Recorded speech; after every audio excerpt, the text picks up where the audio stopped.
What is up, my Thunder Maniacs? It is Eric Steele live and in the audio, baby. I mean, I guess technically I'm not live. I'm recording this live, but it's not live when you're listening to it. It's actually Saturday night for me. I am dead tired, guys. Today, I was in our state jiu-jitsu tournament.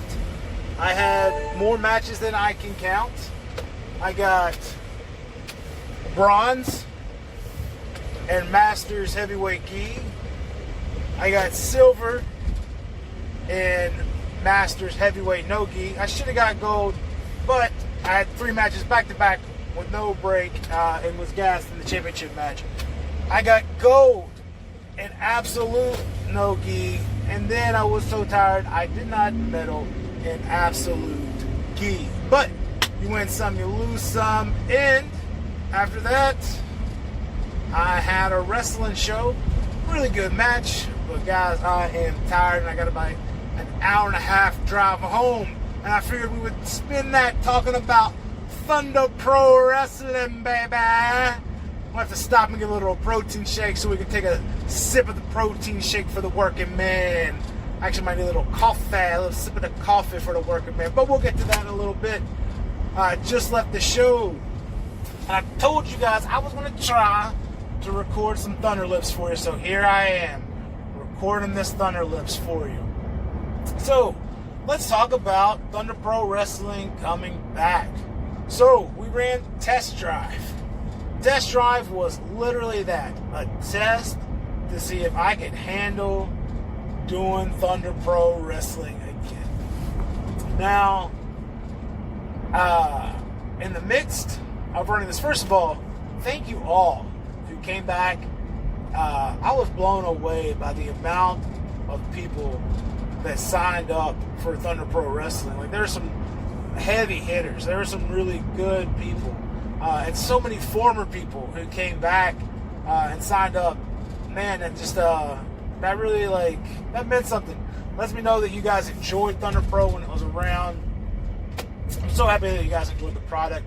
Because if you guys don't play the game and you don't like it, then there's no e-fed. It's just somebody writing out a bunch of stuff on paper, which, I mean, I'd probably do. I don't know if I'd do that or not. I would just play TEW.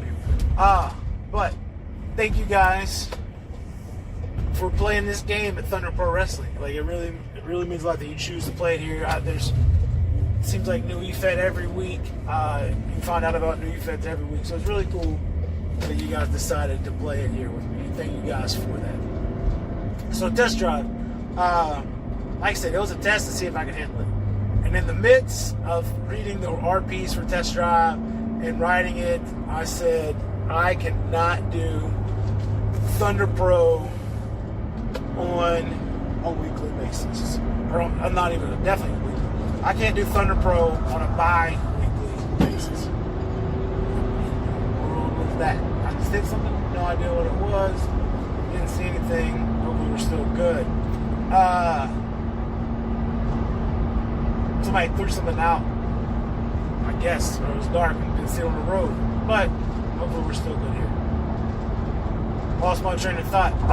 It's been a long day. I'm dog tired. If I didn't mention that. Rambling here. Anyways, I digress. Like Neil digress Tyson. So in the midst of this, I'm like, man, I can't do Thunder Pro on a bi-weekly basis. So I shot you guys the idea. I said, look, we can do 6 to 8-ish big shows a year, or we can do some pretty much angled shows, and then maybe 1 or 2, angles. You're mostly going to have angles, jobber matches, or we could do bi-weekly with summarized results. Everybody voted, not everybody, majority of the people voted for the 6 to 8 shows a month. And then in the midst of writing Bohemian Bash, I said, man, I'm glad it is only 6 to 8-ish shows a year. So that's where we are. I'll be honest, unless like I can never do TPW bi-weekly and get them on.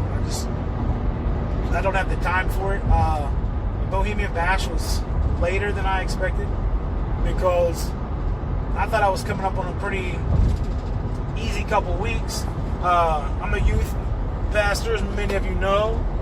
Our head pastor was out of town for 3 weeks. Now, that doesn't mean while the cat's away, the mice will play. That just means I thought, hey, I'm not going to have these meetings, I'm not going to have this class that he runs that I take because he's out of town, so I have more time. Summer's slower for me anyways.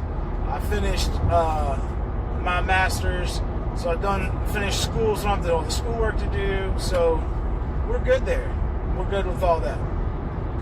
So I thought, hey, I have plenty of time to knock this out. And then all of this stuff just kept popping up, and I kept having to do things that the head pastor would normally have to do. I did a funeral service, preached the main service. In ministry, it's a people business, man. So if you're in the middle of doing something, somebody comes in, somebody calls you, somebody needs something, you drop whatever you want because people matter. And that's not just in ministry, man. People matter in general. So don't ever, you got to put people first, man. Especially the people that are closest to you, the people that is most important to your life, and that you are most important in their lives. You got to put them first, man. So people always come first in ministry. So you're going to stop your word to people. Also, we took a lot of cool trips this summer with our youth group. Took a youth group trip to Carowinds. The week I was working on, actually the day that I was originally supposed to post Bohemian Bash, we were at Carowinds. If you guys don't know what Carowinds is, it's an amusement park like a Kings Island. It's owned by the same people own like Kings Island, Kings Dominion, Cedar Point. Well, Cedar Point just got bought by Six Flags, but whatever. Same people, that type of deal. Really good time. So that's all that stuff got me behind, and then man, battle worlds they're so hard to write. That's the second one I've ever written. I don't know if it was as good as the first one, but the first one I probably had more time to write, so it made it a little bit easier. But so that's the deal with TPW. As of right now, unless there's some sort of drastic change that I'm not really wanting in my life, I'll never be able to go back to 2 weeks, bi-weekly or anything like that. But as long as I can, I'll run 6 to 8 shows a year. It's fun, man, reading these stories. I enjoy, putting the shows together, writing the results. The Bash was hard to write. It took a lot to write it, a lot of time. But I had a lot of fun putting stuff in there, I'm picturing the Malvados running down and tripping on dodgeballs and falling underneath the ring. I'm picturing everybody nailing J-Mont with dodgeballs. I'm picturing, Tom Brady knocking Otis, Aaron Warthog, but his big base is Otis. So I'm picturing Tom Brady just beaming Otis in the face with a dodgeball, that kind of stuff. This just makes me laugh. It's entertaining. I like to tell the dramatic stories and all that. So, while I can, I will run these 6 to 8 shows. And speaking about only being able to run 6 or 8 shows, it's really important for you guys to put in segments, because putting in segments is what's going to help grow the stories. And I try to make stories out of matches, but it's hard to do that. So when you guys send in segments, that really helps grow the stories, grow your character, things like that. But let's talk about the Bohemian Bash. I don't have the test drive card here pulled up, so I'm not going to be able to go over that. I'll run over test drive real quick, actually. I'll run over it from what I can remember off the top of my head. It's been a while. My head hurts, dehydrated. So we'll go over what I can remember. So, the Mike Zabala, Chloe Cox, Magic the Gathering themed duel match. Man, I had so much fun writing that. If only me Chloe Cox and Mike Zabala got it. That's fine because I was cracking up laughing writing it. These magic cards in real life. Just a lot of fun, man. It was really fun to write that match. Put these characters into it, these classic cards. Some of the obscure cards, there was stuff I wanted to work into it that I just couldn't get worked in there. That was a lot of fun to write that. I know that wasn't the first match. So the first match I remember now, Ava Arthur and Graham. That was a fun little match to write. I wrote that one. It was a fun little match to write. Ava Arthur picks up a W again. She's won a lot in TPW. She's a good writer. I don't know if it's he, she character. When I say he or she, it's a character. So she picked up the win over Graham. Pretty good little match. It was a fun little match to write. We had Junko going into the Hall of Fame. I can't tell you how sad I was when Junko told me that they were not going to be able to come back to TPW. Definitely made me sad. But dude that handles Junko, Josh, cool dude. He's got a lot going on in life right now. I completely understand that. Real life has got to come first, especially your family, kids. So I understand completely. Junko is just like a special character to me, man. I feel like Junko was a homegrown TPW talent. Like, they started out joining for the Sex Cup and rose all the way to be the last champion. Before season 2, man, they had the feud Junko and Jamon had was one of the best feuds if not the best feud I've ever seen in e-fetting. Just a great handler, man. So happy to have that character in TPW. Definitely deserving of being in the TPW Hall of Fame. I can't really remember all the other matches, man. We got JC Keaton and Justin York, solid RPers. I think Peter Vaughn wrote that match for me. He's always a big help. Shout out to Peter Vaughn for helping out with that one. We had, I'm sorry guys, like I said, I don't have the card in front of me, it's been a little while. Maxwell, Mason Stone, and Maxwell, Mason Stone, and Peter Vaughn. Just talked about Peter Vaughn. We had them on the show, man. That's a main event anywhere. And we had them for essentially our Intercontinental title. There's nothing wrong with that. Maxwell, Mason Stone did great with the American title. Very solid champion with it. And in the end, man, Peter Vaughn edged him out and picked up the W. I remember that being a real close match. Peter Vaughn had a new twist on his character that's kind of edged out and got the win for him. We had, and I know there were some other matches that I'm forgetting. I'm sorry if I'm forgetting your match. We had, shout out to Larry Tact, by the way, for writing that Peter Vaughn, Maxwell Mason Stone match for me. Man, I know Doug stepped in and wrote a match for me. I can't remember what the match is that Doug wrote.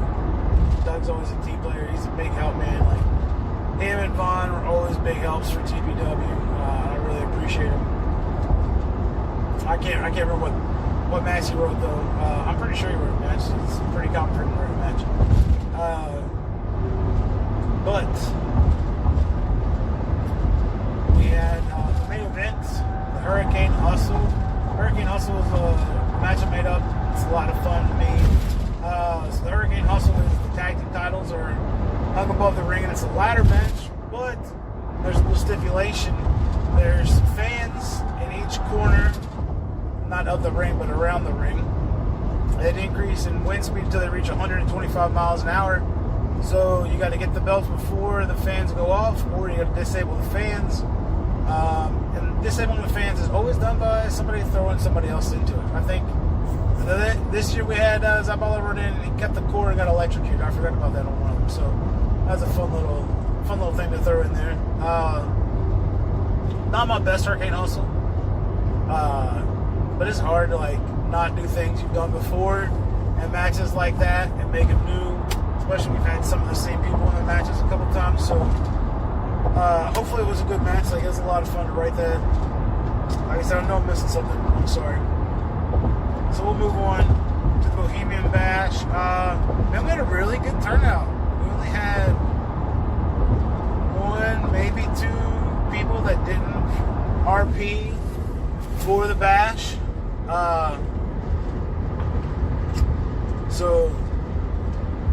I forgot what I was going to say. So that's a really good turnout. We didn't have a full group of people. I think there were 16, 17 people that signed up.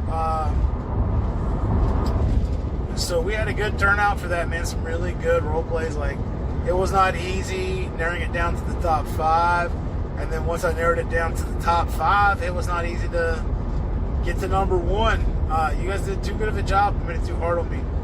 But in the end, we had Perzag, Matt Knox, Mike Zabala, Marcus Darian, and then Maxwell Mason Stone is the top 5. Maxwell Mason Stone walked away the winner and is the new and first ever Universal Champion. So, we just went straight to the main event, so we'll talk about some of the other stuff in the match. So, starting out, we had Peter Vaughn and Ava Arthur for the American Championship match. Ended in a DQ win for Ava Arthur. So here's the deal with that. If you're going to beat the champion and win the title in TPW, you need to clearly win.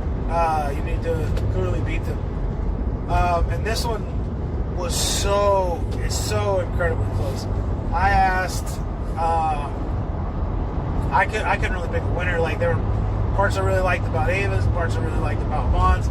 I felt like where Ava was weak, Vaughn was strong. Where Vaughn was weak, Ava was strong. So it was really hard for me to pick a winner, but I don't know what to do. So I consulted a couple other judges. One judge picked Ava Arthur, and one judge picked Peter Vaughn. I'm like, man, y'all are not making this easier on me. So went with the DQ win for Ava Arthur, and set up for her to come back and get a rematch at Gladiators Ball, with the stipulation that it's going to be a triple threat, because whoever finished 5th in the Bohemian Bash, which was Perzag, gets to be in there. So Perzag won his way in, and now it's a triple threat, a menage a trois, if you will, baby. So after that, we had some segments. We had a segment about Gladiators Ball, being our next big event on September 11th from the Tokyo Dome in Japan. Should be an awesome card, man. I mean, it's definitely, it's an awesome card. Yeah, it's an awesome card already. Should be an awesome show, is what I mean. So we had a segment from Maxwell Mason Stone. I can't really remember what it was about, honestly. I read it. It wasn't stuck out. That was entertaining. If I can remember right, it was with the dude from Ancient Aliens, but I can't remember. I'll be honest with you. I was very busy to put that in and didn't really thoroughly read it to retain it. I just read it real quick and said, okay, this is good. We'll throw it in. Then, I'm going to say this, guys. Professor Antonimo. I hope I'm saying it right. I'm probably not. I'm not looking at it right now to read it because I'm driving. So you can't be on your phone and drive, kids. So he sent in the segment. He hit me up and said, hey, can I send this segment, write a little match for my guy? And I said, yeah, absolutely. So there's an impromptu match between Professor Antonimo 2.0 and Tony Savage. Tony Savage was in TPW second round. That's it. Triple threat match. Professor Antonimo, Brandon Leno, and somebody that didn't RP at the test drive. Brandon Leno walked away with that one. So Professor Antonimo came out. His trainer, Tony Savage, says, hey, you're having a match right now, and it's with me. They went to a 10-minute time limit draw. When he asked him about, like, doing an impromptu match between them as a segment, I said, absolutely. We only got 2 matches on this show. That'll be a great way to fill it out. And it helps bolster Professor Antonimo, keep building him up for TPW. So that was a great segment to help out. After that, we had the segment where we announced the new owner, and it is Space Lord, baby. I I'm going to share a little secret with you guys. I ended TPW Season 2 with them handing the keys off because I was trying to get a couple guys to take it over. Neither one of them was able to take it over. So I just left it a mystery who we handing the keys to. So that's why we did it that way. Truth is, I had no idea who the owner was going to be. So that's why I did the mystery owner gimmick. So test drive, I had no idea who I was going to have as the owner. So that's why we did the mystery owner. Well, I didn't know who it was going to be. And then it hit me one day. I said, Space Lord would be the best owner ever. And Space Lord, of course, has to rename the international title as the universal title because the universe is bigger than the nation, right? So that is how the title got renamed. And we got Space Lord as the owner. I got to pump some gas, grab a drink. We'll be right back to keep continuing this. All right, we are back. And maybe you're gonna be the one that saves me. And after all my Wonderwall. I was just listening to Wonderwall right before this. So you get to hear it because it's still stuck in my brain. Like, I know Wonderwall is one of those songs that become a meme, but it's still an awesome song. Anyways, I know you guys didn't come here for my awesome karaoke skills. You came here to hear me talk about Thunder Pro Wrestling, and you stayed this long specifically because you want to hear me talk about Gladiators Ball 2, baby. Gladiators Ball Deuces, Part 2. So, well, I don't know what just happened here. I had the card in front of me and now it's missing, guys. So give me a minute. Let me see if I can get it back here. All right. Get it right. Get it tight. I'm trying not to use my phone while I'm driving. But I am, just for you people, I'm risking life and limb to bring you this great quality podcast here. So, we have Jay Mont and Xavier Lux and an Iron Man match for the Prestige title. Prestige Worldwide. Prestige Worldwide. I feel like since it's for the Prestige title, instead of an Iron Man match, it probably should have been a Boats and Hose match. Or maybe it should have been saved for when we run a show at the Catalina Wine Mixer. But we didn't. And if you didn't get those jokes, I'm sorry. You should get those jokes. But I'm rambling here. Sip of coffee for the tired jiu-jitsu and indie show and late night driving podcasting man. Nice little breakfast blend.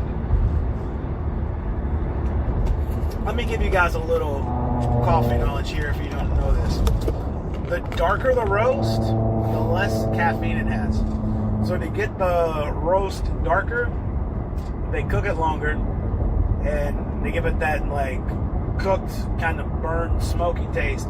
But the process of cooking the coffee and making it darker cooks the caffeine out. So the darker the roast, the less the caffeine it has.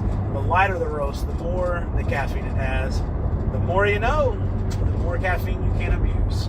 So I actually didn't abuse any caffeine today.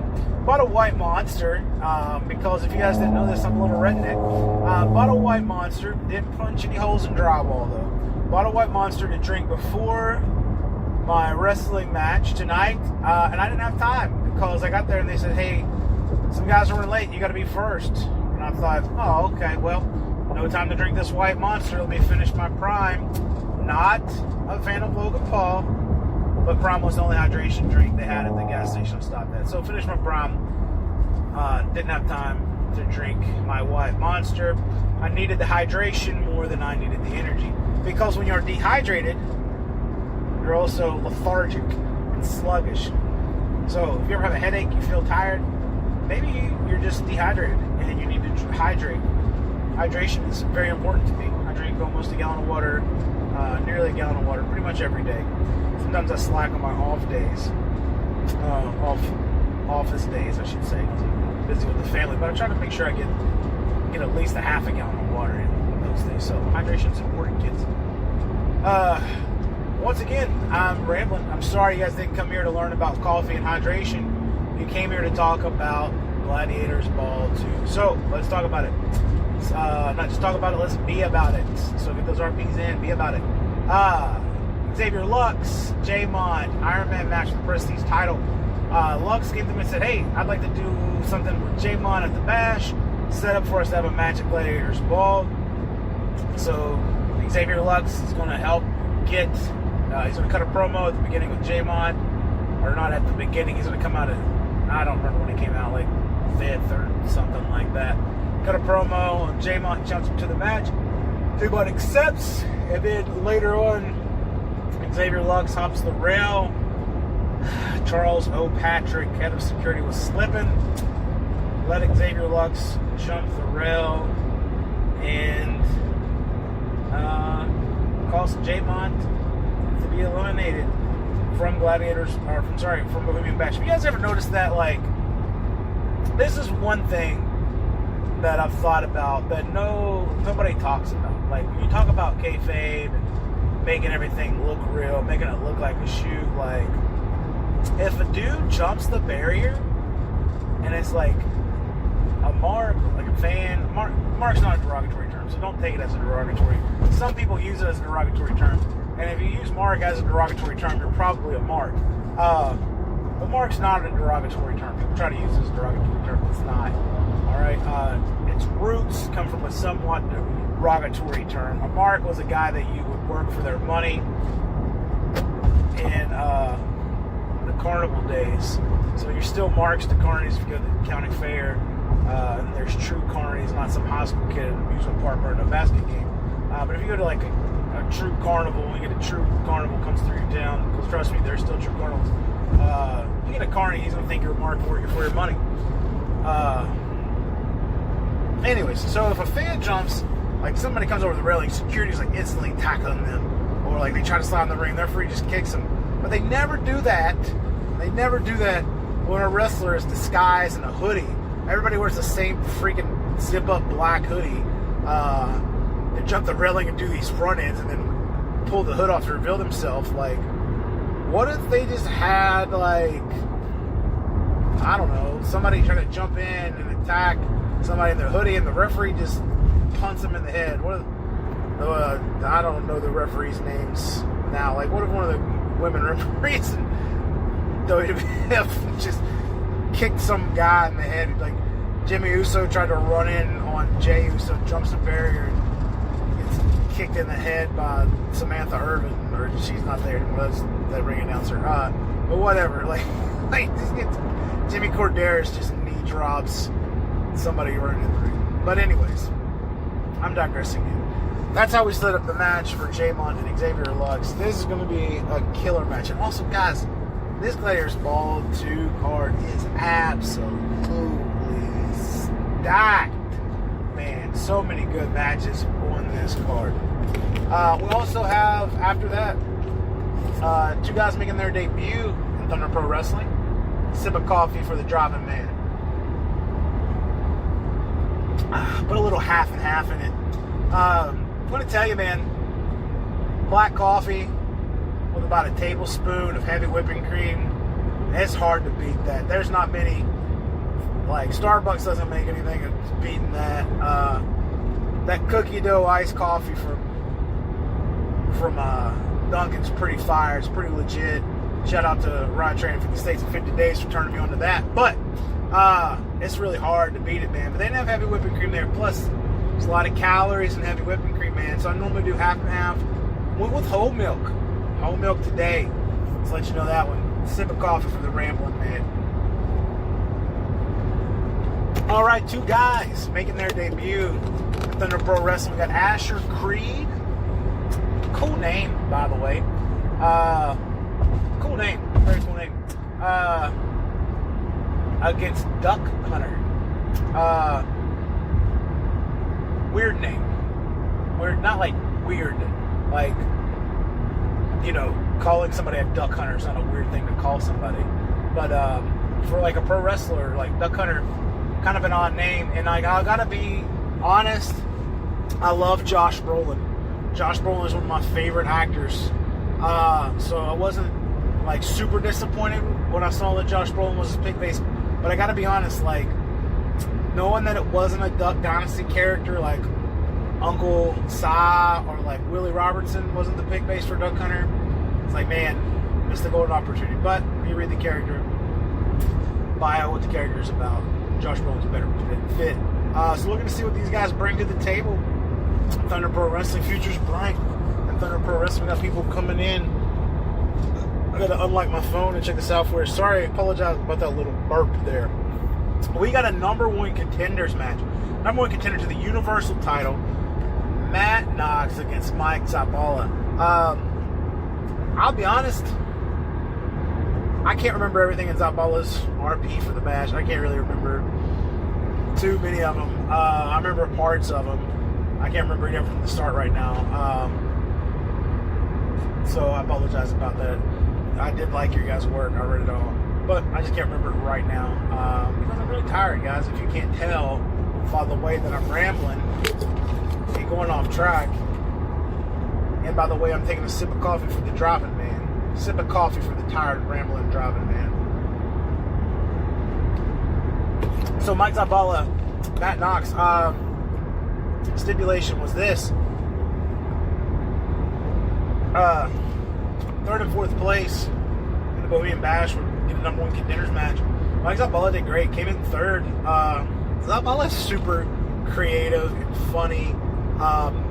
And TPW is about entertaining me. You're giving me like a gripping story. I want to read what's going to happen next. Like, I'm really invested. Like, if you get me hooked right off the start, that's a good tip for you guys. If you guys are skipping past this part, you're missing some good tips for your role plays for Thunder Pro Wrestling. Anyways, I like to be entertained. So Zabala's funny. His role plays are funny. I like funny role plays. I like gripping, like gritty role plays. Like, I like a wide variety of genre, but like, hooking me at the very beginning, like get me interested right away. That's a big thing for me. Like, if you grab my attention right away, I'm like, okay, cool. Let's see what's happening. I'm here now. You've got this slow burn for a while. Like, it takes a while for you to get going. It's hard for me to get into that. By the time you get going, I'm like, oh man, I'm already like losing interest. So, like, getting me hooked right off the bat, it's a good thing. Zabala gets me hooked right off the bat, always. Knox normally does a great job of getting me hooked right off the bat. I'm not saying he didn't in this last one. I don't really remember everything that he said in the last one. Knox is a great writer. It's great. I don't want to, penmanship is the word I'm using here, but no, it's not the right word. But they're different styles. Zabala and Mike Knox are completely different styles. Zabala and Matt Knox are going to have a fantastic match. Zabala, like, he kind of surprised me in the bash. Like, the first bash, Ava Arthur really surprised me. Like, she wasn't like upper tier yet. Like, she was like in the middle of the pack of Thunder Pro Wrestling. She hadn't been here real long, but she was in the middle of the pack. I think she might have been kind of new to Ife. And she just came out of nowhere and won the Bohemian Bash. And after that, man, like, she knocked off Chris Page. She knocked off the Malvados. Almost got Peter Vaughn. Just went on this hot streak. And Ava Arthur is another character, like, I really feel like they're not as widely known in the game, but they're not as active on social media as Junko. But Ava Arthur is like another, I feel like, TPW homegrown star. So there's people that were already popular in other feds, but then there are people that I feel like really got popular and really started to shine in TPW, like Junko, like Ava Arthur. I consider Maxwell Mason Stone kind of like a TPW homegrown guy. I know he was doing stuff in, I think, IIW before. I don't know if he was in another fed before that, but like, I feel like he really popped as a character, really started getting his name out there in Thunder Pro Wrestling. Maybe I'm just conceited and cocky in saying that, but I don't remember where I was with this. Sorry, guys. Sip of coffee for the not knowing where he's going, man. Oh yeah, Mike Zabala, he surprised me with this one. Knox, man, I figured he'd be a top contender. He's a good rider. I figured he'd be a top guy coming into this. So, not surprised where Knox finished, in the top 5. But Zabala really surprised me coming out. Like, not that Zabala's not good. He's very entertaining. He's very funny. So, I was just kind of surprised that he kind of came out. He got 3rd place. Like, he was, as I was going through reading and grading the role plays, man, he's up there. And, I mean, I guess I shouldn't be surprised. Mike's a great rider. Sometimes it just depends on how much time and energy Mike puts into it. I've seen Zabala throw something together in 30 minutes that was hilarious. I feel like he would be somebody I'd hang out with if we lived close to each other in real life. So this match with him and Knox should be real interesting. We have our Claim to Fame match. For some reason, I don't know what it is. My image keeps getting taken down by my image hosting site for, like, I don't know, copyright? I don't know, copyright strike or something. So I'm going to have to make a whole brand new image for that, like change the pictures I'm using or something. I don't know. I can only assume it's the Brandon Leno picture, who is Sean Mendez. Not Sean Mendez. Who I'm talking about? I can't think of his name. UFC fighter. With the rainbow hair. Sugar Sean O'Malley. Sugar Sean O'Malley. I don't really watch UFC that much anymore, man. I kind of miss watching it. All my buddies at the gym at the jiu-jitsu gym watch it, but I'll probably watch it. I'll definitely start watching it again when they switch to Paramount. But anyways, let's talk about the Claim to Fame match. So first off, if you don't know what the Claim to Fame match is, pretty much Money in the Bank. I did it before. We would have like the belt hanging from above the Terrytron. That was really hard to do. Peter Vaughn wrote it for me, but it was just really hard to do last time. So this time we just changed it to a regular ladder match. And this one is going to be absolutely packed with talent. We got Brandon Leno. We got Mac Bain. We got Larry Tact. We got McKenna Myers. We got Professor Atomico 2.0. I feel like there's more. Let me look at my list here real quick.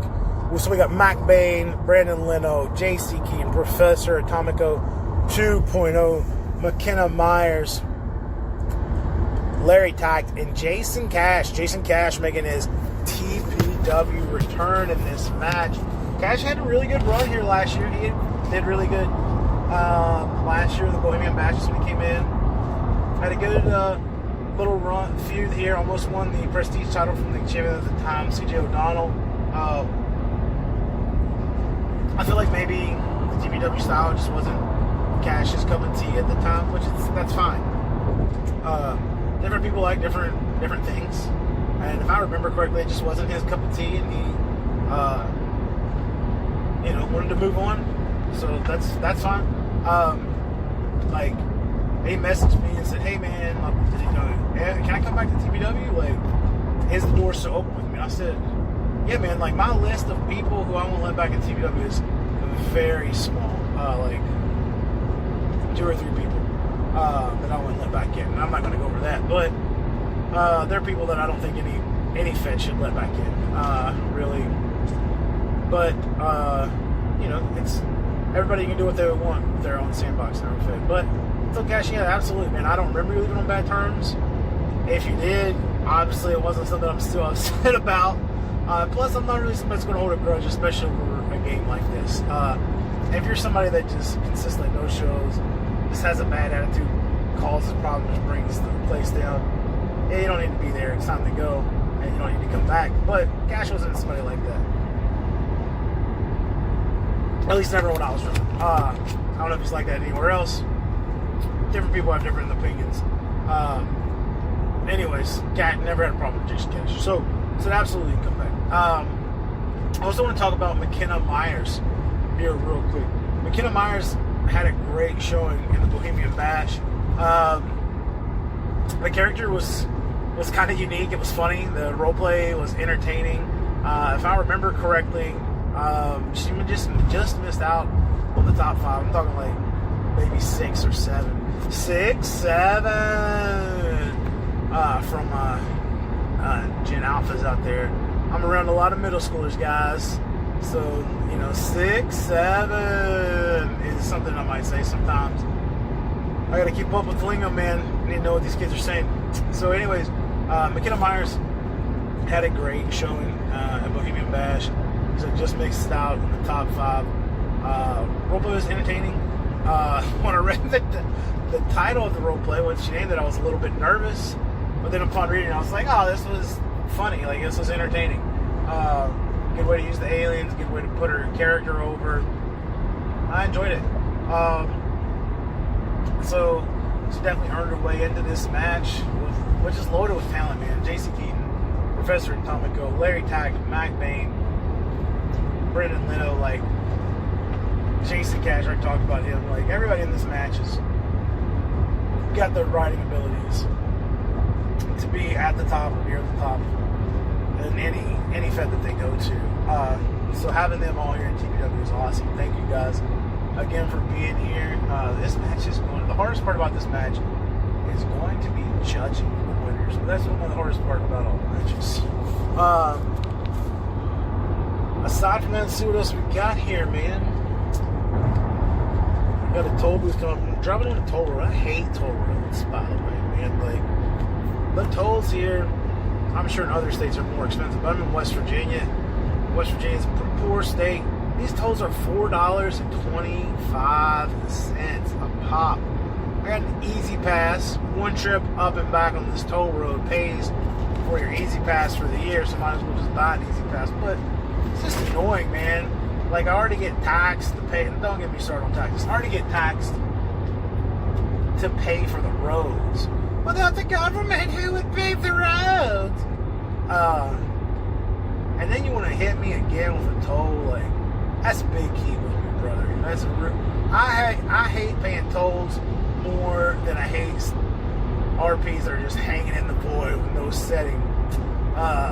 That's how much I hate tolls. I hate them more than that. If you know, you know.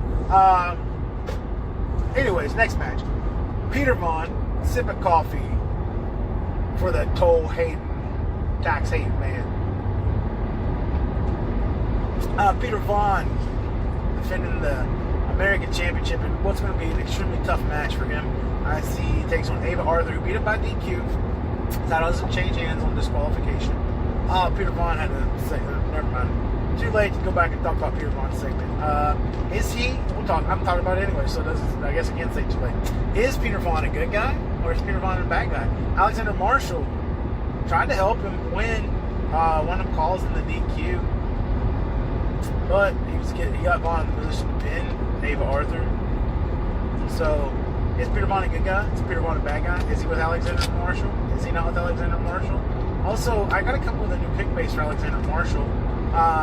You guys shoot me some opinions on who you think the new pick base for Alexander Marshall should be. I gave up Kurt Hennig for Perzak. Honestly, front runner in my mind is Bruce Pritchard. You guys let me know what you think. Not in the comments here, because I'm not going to read these comments here. Like, on the board, in the Discord, wherever.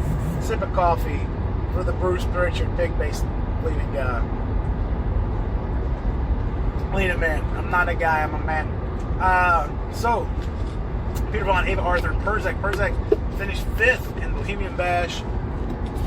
Cool to see him come out of retirement, man. I've seen him in GCWA. I've seen him in OCW. Never competed against him in either of those, but I've seen him do really good there. I was in like a battle royal against him, but no, I'm not counting that as competing against him. Even though I did write about him extensively in an Outcast role play for a GCW Royal Rumble type event. So, anyways, Perzak finished 5th, so earned himself an American title match. And as Space Lord said, and what Space Lord said goes, because he is the boss, applesauce.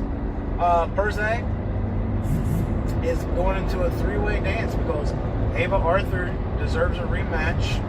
And I really do feel that, like, OOCIRL in kayfabe, however you want to put it. The match with her and Vaughn was so close. She really deserved a rematch. So we got the triple threat: Peter Vaughn, Ava Arthur, Perzak. Absolutely loaded with talent. This match is. Every match I've talked about is loaded with talent. I'm assuming Asher, Creed, and Duck Hunter are talented. So you know what happens when you assume. So guys, put out some good role plays so that way my assumption is not wrong. Man, I am losing my mind tonight. I gotta wake up early for church picnic tomorrow too, so we got that going for us. We're still about 45-ish minutes from the house, maybe. If I drive a little bit faster, maybe 30-ish minutes. Next match, Through the Fire and Flaming Tables match for the duos title. Rogues Gallery, the former champions.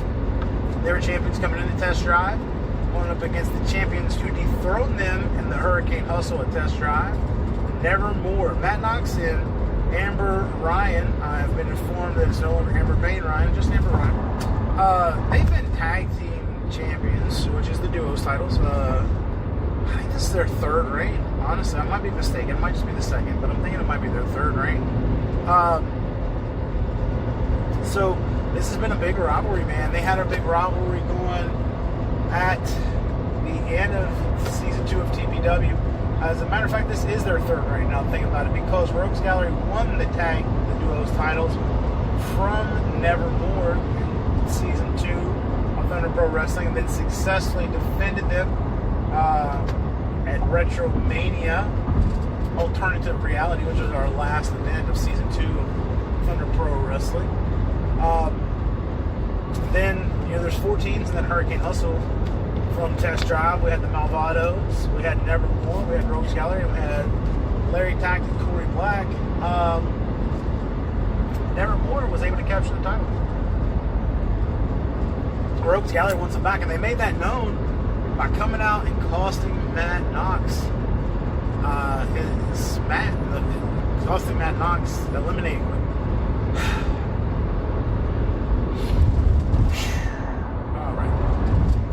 I think I got a little ADHD, guys. I'm watching these things about if you have ADHD, you do this, you do that, signs of ADHD. I pretty much have about all of them. Then I start rambling like that. I get so many thoughts going in my head. Can't process what I'm trying to say, so I just got to stop and take a deep breath sometimes.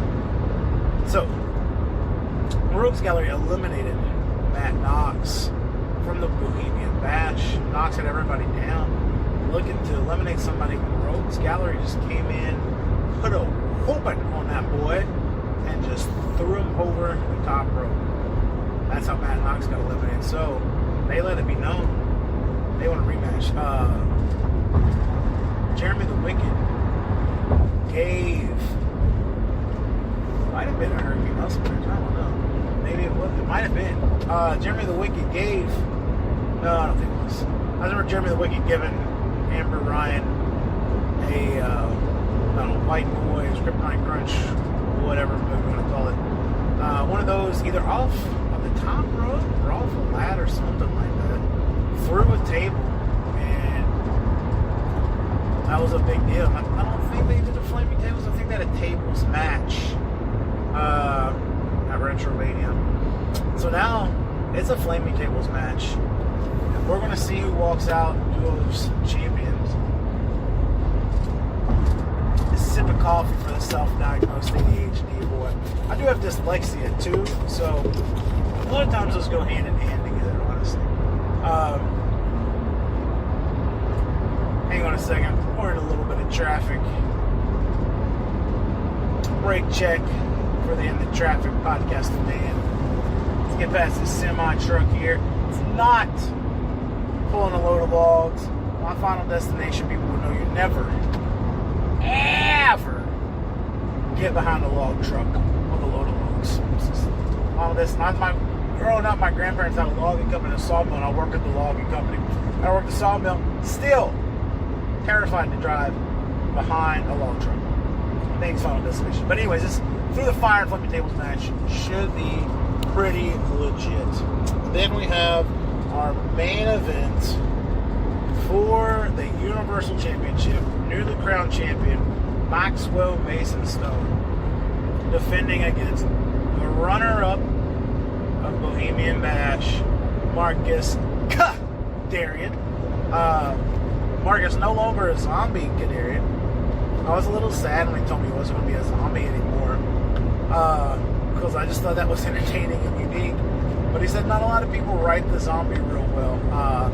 Zombie Marcus was a lot of fun for me to write in the Bohemian Bash last year. And I actually became a zombie because at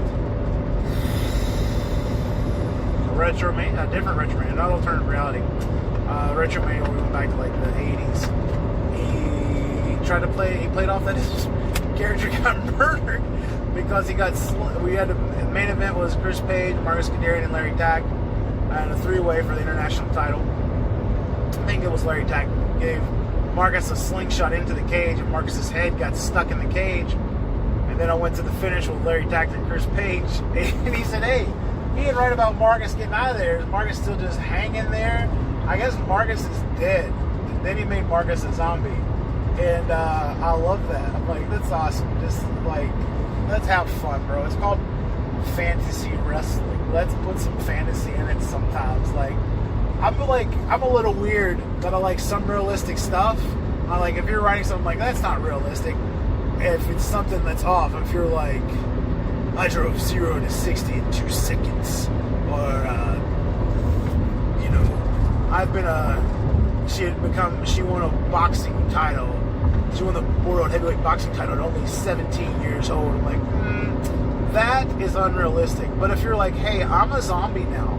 If you're like, aliens are invading, if you give me something like that, I'm all in. Like, if you want to be unrealistic, you got to go big with it, for me, which is kind of weird. And I apologize that I'm such a weirdo, but apparently you guys must like, because you stick around and play the game. You stuck around and listen to this long. I want to thank you. Marcus Kadarian, Maxwell Mason Stone. This is going to be a banger of a match. Just like all these other matches, the hardest part is going to be judgment. So thank you guys for being at TPW. Thank you for listening to me ramble. I feel like I'm talking to you while I'm driving home. So I'm going to go ahead and wrap this up. Listen to some more 90s alternative. Listen to a little Blues Traveler hook. Let me tell you something. Blues Traveler 4, that album is goated. Alright? Love that album. One of my all-time favorite albums. It's a classic. And Wonder Woman, it's become a meme, but it's a good song.